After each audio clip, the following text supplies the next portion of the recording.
That sad moment when you realize that this is the last time when you hear your favorite map intro. The GSTL season is over, or will be soon. This is the last time that we have the intro for HANA. Starting to the bottom right of the map, we have starting for Team MVP, their second player. It is a Zerg, it is the one and only MVP, Dongnego! DRG. Once upon a time, the best Zerg versus Zerg player out there. Absolutely, you can see his stats here. Blizzard Cup runner-up, and of course the Season 1 Code as champion. Taking out his teammate. Starting to the top left, we have his opponent. Starting for Team FXO, it is FXO, lucky! Definitely taken a bit of a risk. Did get lucky last game with that Nidus play. It was a beautiful strategy though. I loved it. Yeah. It's just what you would not expect. We see it occasionally, but it's just MVP fighting. And another Dongregu. Dongregu good stuff. I like that. By the way, double hatch first here with the extra drones. You know, DRG, the last time that we saw him in televised matches was at WCS Global Finals, and he was in a group with, the GSL World Championship, my bad. And he lost against Stefano and against Scarlet, against two Zerg players. He was able to win against Hyun though at the IGN Pro League season.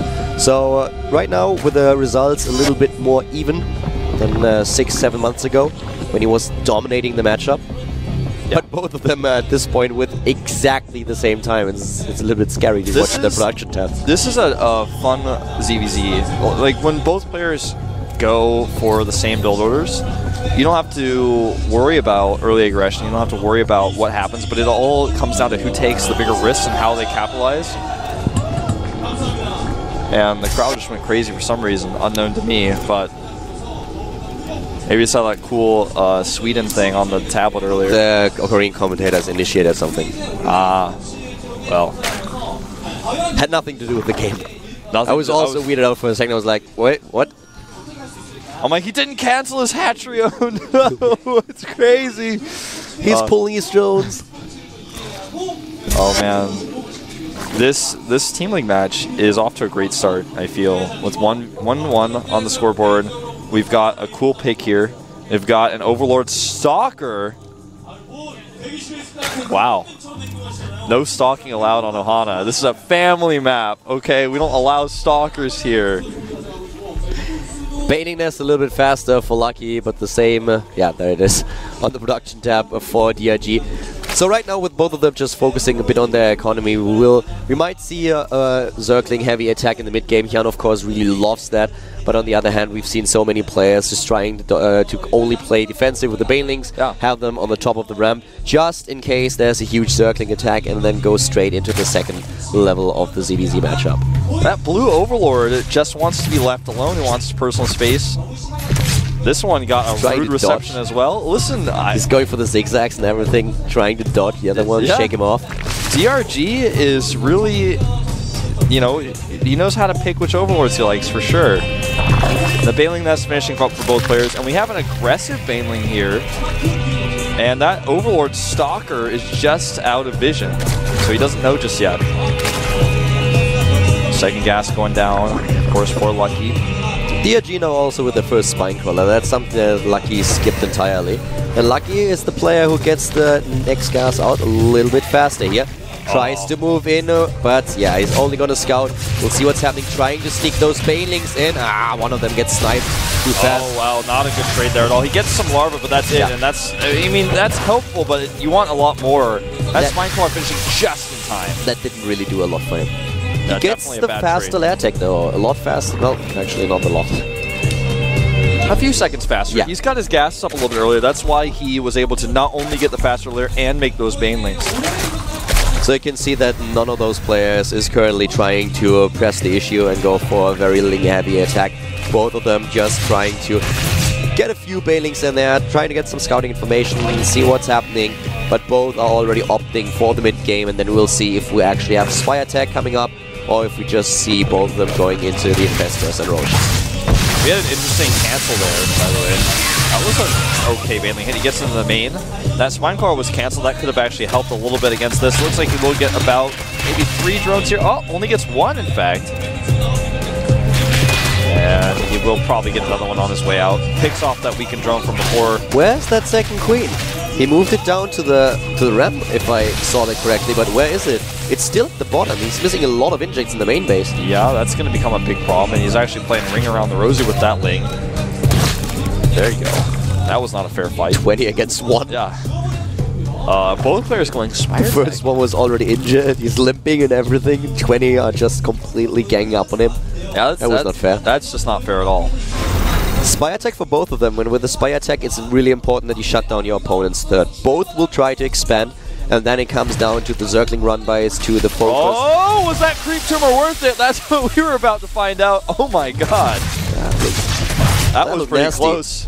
By the way, that baneling on the right side of the map is definitely up to no good, as are these banelings. Oh, he actually finds them. A good split, though, by Lucky, and wow, really nice micro by Lucky. Dorigo trying to figure out how to deal with this. And those banelings are now in trouble. He could have cut. Yeah, there it is. He caught the queen. Oh, wow. That was not the best trade. Lucky is falling a little bit behind here now in overall supply. Harvester count is still identical, and the 2 Spires will soon be done. There's the third base that we talked about, at least for Lucky. Neither player knows the other one is going for Spire since we don't have any Overseers. This base is going to have to be cancelled. He doesn't have enough units there. No banelings nearby. There's the cancel. DRG is going for his own third now, as expected. There's Lucky with those 7 Mutalisks and the armor upgrade. The same upgrade on the production tab now also for DRG, but he has a lot of his Zerglings in his opponent's base. Yeah, Lucky has to be careful here. He's seen the Spire now as well. His third base under attack, he's going to have to cancel. But he's really focused on killing these queens to minimize his opponent's inject so he can get ahead in that Mutalisk production now that he knows what sort of composition he's trying to build. And the queen!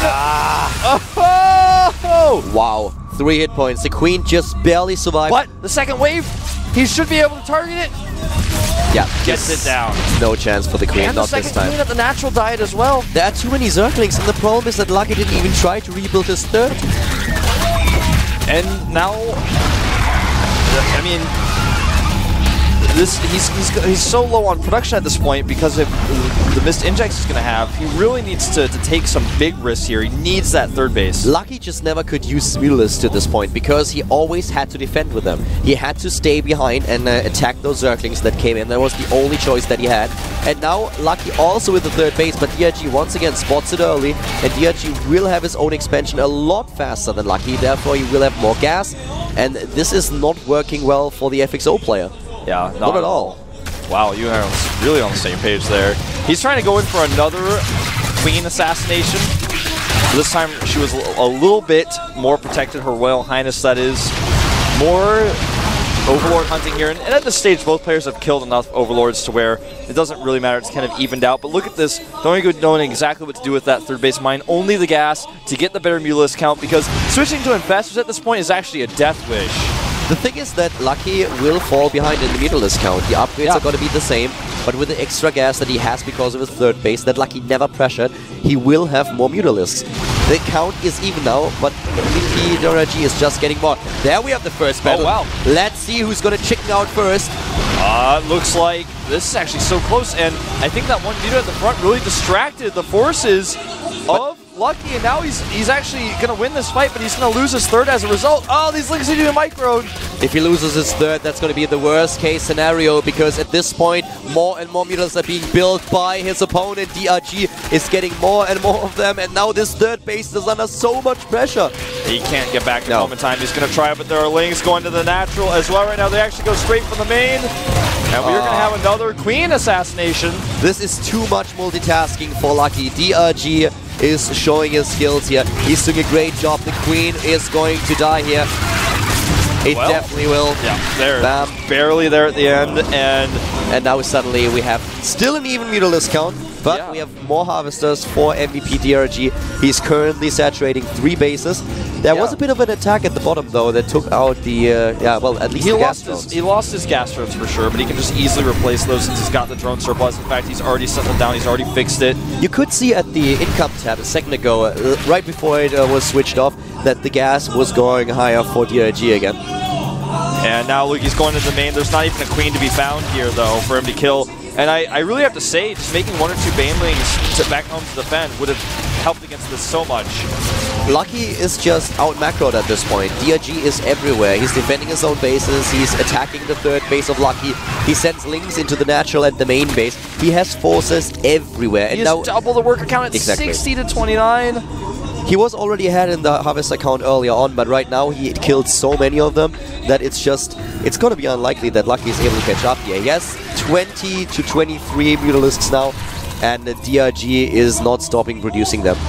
The thing is, eventually, Dornagu may not be able to take this Mutalisk fight, but eventually he's just going to make the third cancel too many times. He's going to get it again right now. There's too many links here. He actually may be able to save it this time, but if he does that, the Mutals are actually just going to go and kill so much at the natural that it just won't matter. He takes out another Overlord, further supply blocking Lucky.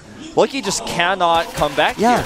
Lucky has the problem that he has to deal with the Mutalisks to the left, with the Zerglings to the right. There's always an attack at his third base. The Mutalisks are in position to aim for his main base if Lucky defends with his own Mutalisks. So it's really a loss-loss situation for him. Yeah, I mean, eventually we're just going to have to see him type out. We're actually going to have a fight here. And I don't think that Dornagu is necessarily going to win this one. It's really close, but even if they trade, he's dancing the links. Oh! He doesn't even run into the main base. He is like, well, I know that I don't have to kill you right now with my links in the main base. You are dead anyways. GG. GG. DRG with the game win number 2 in this series. You know, after we had all these Ling run buys, Lucky found himself, like most contemporary governments, with no queens, and he actually could not get his injects, couldn't get the larva injects out, and eventually he couldn't have enough lings. That was the problem. He didn't have enough lings. What was the main difference in the army? The Mutals were almost always the same, but the lings on the ground kept the third base, canceled several times, and then eventually it's like, all right, I don't have enough gas, I don't have enough larva, what am I going to do? I can't even stop your ling run buys into my main base.